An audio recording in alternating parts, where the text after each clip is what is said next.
Hey guys, so Observedhalo and I recorded this in 3 sessions, and I have lost the gameplay for the second session. So I'm gonna catch y'all up on the story between where we left off in the workshop and where we'll pick up. I'm using footage from a co-op playthrough done by Slowbeef and Diabetus. These guys have been big inspirations for me, and I wouldn't be doing what I do now if I didn't watch the vids they put out back in like 2008 on their joint channel Retsupre. I'll put links in the description and the pinned comment for both of their channels and the specific videos I got this footage from. I'd highly recommend the Snatcher or Lisa Let's Plays on Slowbeef's channel and the Super Mario Galaxy 2 Let's Play from Diabetus' channel. Alright, let's get back to the story. So, Leo and Vincent just located the wrench, only another prisoner is using it. At the risk of this sounding too much like a walkthrough, I'm gonna say which character is doing what when I see it. I'm not gonna say player A does this while player B does that, or distract the guard with one character and use the other to pass behind him.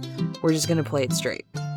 Leo distracts the prisoner with idle conversation while Vincent slyly snags the wrench.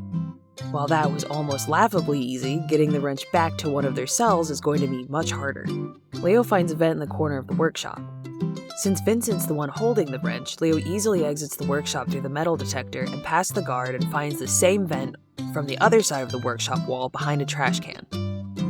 Vincent approaches the vent from the workshop side and slides the wrench through to Leo, who pockets it, thereby circumventing the metal detector and the guard entirely.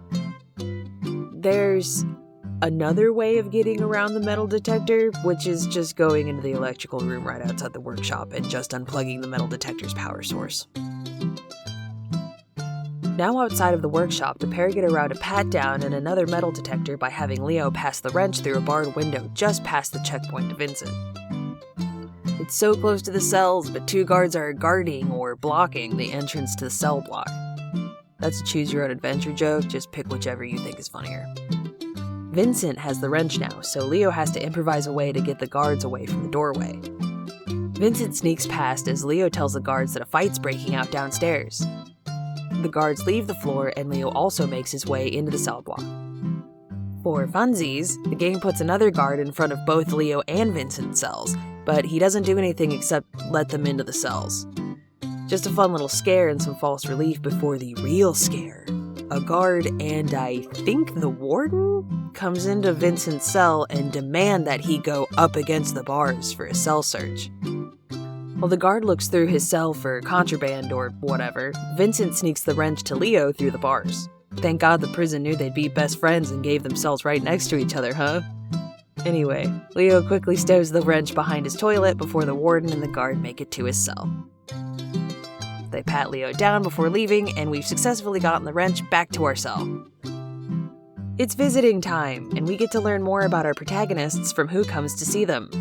Leo's wife shows up in a very cool jean jacket, and Leo very conspicuously tells her that he's going to try and break out. After she asks some questions and gets vague answers, Leo inquires about their son, Alex.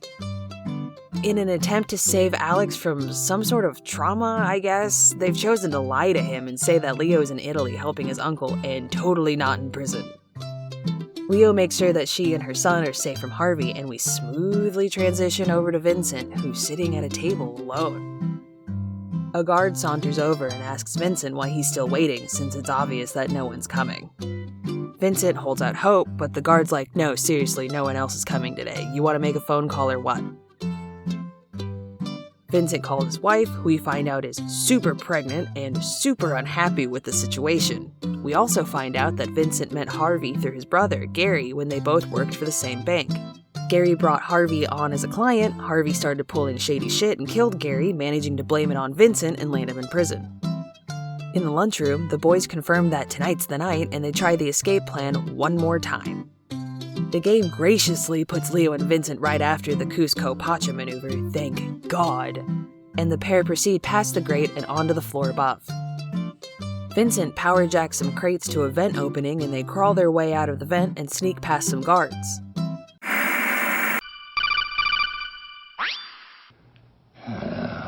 Colonel, I'm trying to sneak around, but I'm dummy thick, and the clap of thunder from the storm outside actually covers up Leo and Vincent body slamming the doors to force them open, leading outside, where there are more guards. Vincent approaches the guard on the ground and I'm gonna take him down Metal Gear. The guard goes down easier than lemonade on a hot day, and the guys move on to trust exercises and breaking into the warden's office. A couple of fun things to do in the office are spin a globe to expose our perceptions of the world and let free a pet parrot into the cruel wild where he'll surely die. Vincent and Leo sneak around a couple of guards out a window and back onto the roof where a searchlight is sweeping the area. Sticking to the shadows, the boys make their way to the guard tower. Vincent takes out the guard, Leo shuts off the searchlight, and they both grab a coat hanger to zipline their way to another rooftop, Disney's Mulan style. Leo makes it safely across, but the cable snaps on Vincent's attempt. Now Leo has to try and Spider-Man this while guards are actively aware that they are trying to escape. Bullets are flying, alarms are sounding, and the pair escape into the forest. As night turns to day, helicopters search the forest for Leo and Vincent. Now they've got to sneak around the guards.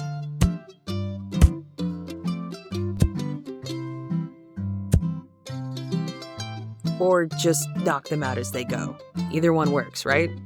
Solidifying their status as best friends forever, Leo and Vincent take out the two pairs of guards, one right after the other, together. They leave the relative safety of the forest for the way bigger yet necessary risk of crossing a well-lit and policed bridge. This gives the players the choice of going under the bridge on its supports or taking out a guard and making their way across the bridge's deck. Slowbeef and Diabetus chose the deck, so Vincent chokes the guy out and takes his hat, assuming his identity as a cop. Leo just kinda lays down in the back seat. They almost make it across the bridge before the officers notice that, oh, Vincent's not one of them, and they open fire. Vincent floors it, Leo holds on for dear life, and the car rolls and flips off a cliff. Amazingly, they survive, but now there are dogs after them, and they have to run hurdles in the forest. They escape the dogs and slide down an incline using the momentum to take a leap of faith across a chasm. Leo makes the jump and waits to ensure that Vincent also makes the jump, again confirming that they are BFFs. What? Oh. You didn't tell me there's this cliff! Oh my god! There's a cutscene where Harvey is haggling with two assumably rich guys over what looks like the heart of the ocean or the Hope Diamond, and gets word that Leo broke out of prison. He ends the deal, and we jump back to Leo and Vincent finally having an easy time making their way through the forest. They splash, they build a fire, they fish, they cook. Basically, it's a best friends camping trip, save for that they're on the lam. They open up to each other over the fire about family, and Vincent tells Leo about how he's involved with Harvey. No rest for the weary, though, as a helicopter passes nearby and they continue trekking through the forest. Leo and Vincent stumble upon a farm, and realizing that the farmer and his wife are on the premises, they devise a plan to deal with them. Leo's cool with tying the couple up to keep them out of the way for the time being, but Vincent would rather let their horses loose to try and get them out of their house and off of the farm for a while. Slowbeef and Diabetus choose to subdue the couple by ringing their doorbell, going for the wife first, then the farmer when he turns to try and save his wife. Leo and Vincent put the couple in the closet and take their time exploring the house while changing their clothes. You can play with the sewing machine, sit on people's beds, mess with a wind-up jewelry box, deface their portraits, go through their fridge, wind up their Victrola, marvel at the size of the family musket, eat their cookies, start a fire in their fireplace, wash their dishes, relax on their couch, and play Piano Hero on their piano. You can even compete against your co-op partner to see who shreds the ivories better. This can also be done on the banjo in the house. Once they're done fucking around in a stranger's home, Leo and Vincent head out to the rest of the farm to pet horses and pigs and toss chickens into the air with nary a care in the world.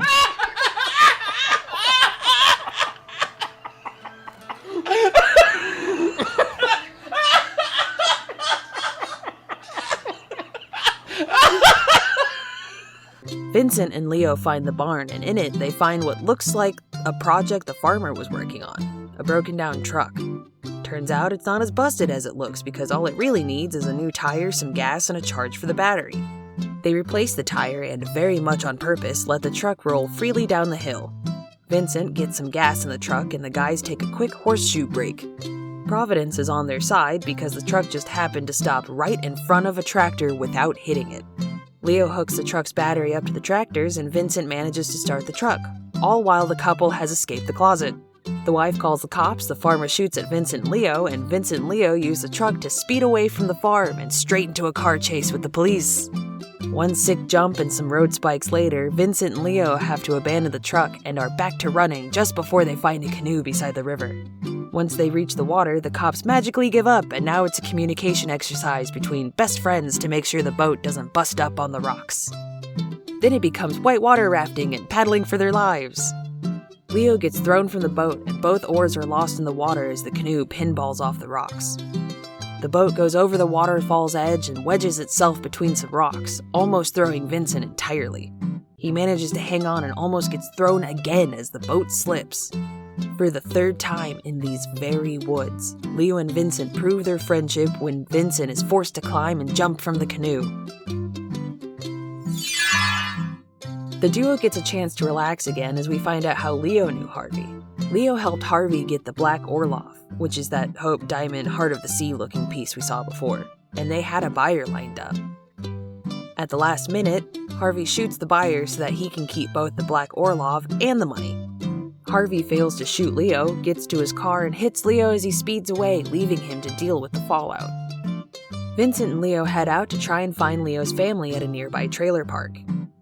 You can experience a trailer park just like a tenant yourself by seeing a wife physically throw her husband out into the yard, a wife waiting for her husband outside their trailer with a baseball bat, a man experiencing mental anguish and trying to cope, a lone grill with hot dogs that you can eat, a guy fixing his antenna, the husband of that baseball bat lady actively cheating on her with someone who says, You and your stereotypical names. Whoever says that, like my vagina's getting cold. Get back in gotta here. be that lady's husband. Maybe I should tell her. Leo encounters a mechanic and asks if he's seen his wife and kid. He's like, hell yeah, the hot one, she lives down the road from here. Leo spots his kid Alex walking down the road to his home, and he and Vincent make contact with Linda, Leo's wife, just before the police also make contact with Linda, Leo's wife. They tell him he's escaped prison, and she's like, I'll call you if I see anything, or hear anything. Whatever, fuck off. At Linda's trailer, you can play darts, make awkward conversation with Linda as Vincent, help Linda repair a motorcycle as Vincent, and try to repair the rift between father and son as Leo by repairing a treehouse sign. After a quick game of basketball, where you can absolutely bully Alex and just dunk all over him, but has to end with someone helping Alex get a slam dunk, Leo gets to share a tender moment with Linda, and he and Vincent depart to go find someone named Ray. Which brings us up to the construction site and back up to speed.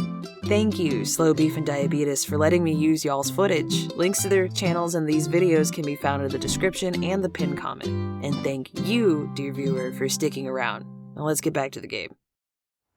Trying to remember. Okay, the bathroom. Yeah, what are Desperately trying to remember. What are we doing? What's the objective button? Oh, okay. What is it? Well, whatever it is, it's probably over here. Yeah, over here. Oh, cool! I figured out how to run. Take the elevator. It's further down. Results. Arm wrestling. Come here. Can it be both of us, Do it. or do we just have to do versus? Like, All right. best out of. Let's see what you can do. Oh yeah! Alright, what button am I pressing? You're about to go down, my friend. Let's do this. 3, 2, 1. Take him down, yeah! This is gonna be difficult, I can already tell. Come on, come on, come on! Nice! Take him down, yes! Come on, come on, come on! No! Yeah! I had to switch arms. You can't handle it! Okay, I can't. Yeah! I can't. My arms. Do better than that, Vincent. Ah. My arm's sore after Oh that. my god. You started and was like, oh no, this will not be quick. Yeah.